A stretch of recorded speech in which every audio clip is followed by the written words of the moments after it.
আজকে আমি হুট করে এমন একটা জায়গায় চলে এসেছি, আমার কাছে মনে হচ্ছিল আমি ভুল করে সাজেকেই চলে এসেছি। রেস্টুরেন্টে ফার্স্টে ঢুকে আপনার কাছেও এমন মনে হবে আপনি কোনো একটা রিসোর্টে ঢুকেছেন বা রিসোর্টে চলে এসেছেন।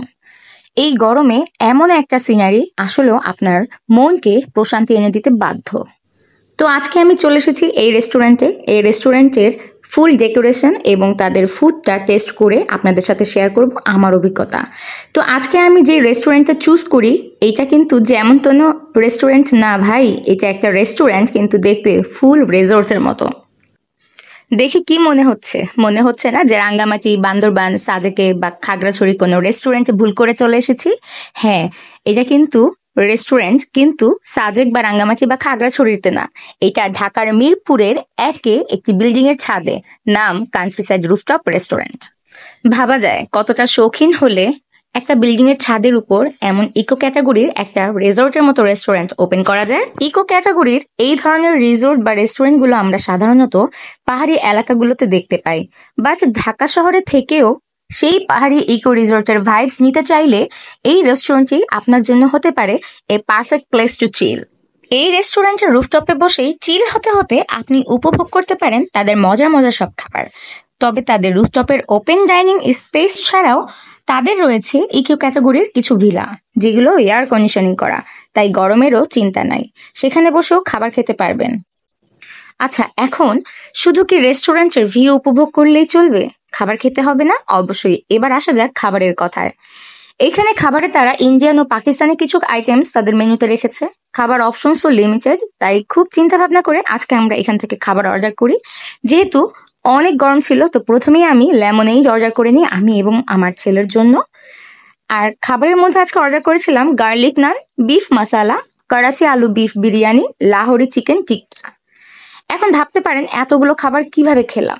যতটুকু পারবো খাবো এবং বাকিটা আমি পার্সেল করে নিয়ে যাব। খাবার কিন্তু নষ্ট করা যাবে না। এই যে আজকে আমরা যে খাবারগুলো অর্ডার করেছিলাম তা খুব সুন্দর করে টেবিলে দিয়ে দেওয়া হয়েছিল, দেখতে ভীষণ ভালো দেখাচ্ছিল, তাই একটু ভালোভাবে ক্লিপ নিয়ে নিচ্ছি। তাদের সার্ভিং ওয়েটাও অনেক বেশি ভালো লেগেছিল আমার, এবং এত সুন্দর লাগছিল তাই কিছু ইনস্টা ফ্রেন্ডলি ছবি আর ভিডিও ক্লিপ নিতে ভুল করি নাই।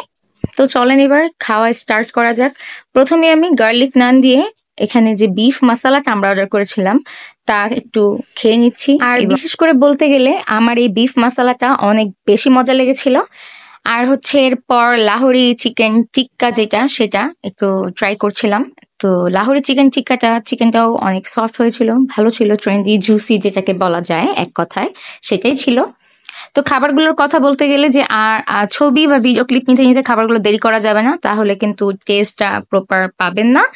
গরম গরম যখন ওরা সার্ভ করে দেবে তখনই মুখে নিয়ে একদম শান্তির জগতে হারিয়ে যাবেন। খাবারগুলো আসলে অনেক মজা ছিল। তো আমি একটার পর একটা খাবার ট্রাই করে নিচ্ছিলাম, টেস্টটা একটু বুঝার চেষ্টা করছিলাম, টেস্টগুলো আসলে অনেক মজা ছিল। দেন আমি এখন করাচি আলু বিফ বিরিয়ানিটা ট্রাই করব। করাচি বিফ আলু বিরিয়ানিটা যেহেতু অনেক গরম ছিল, খাবারটা ভালোই লাগছিল।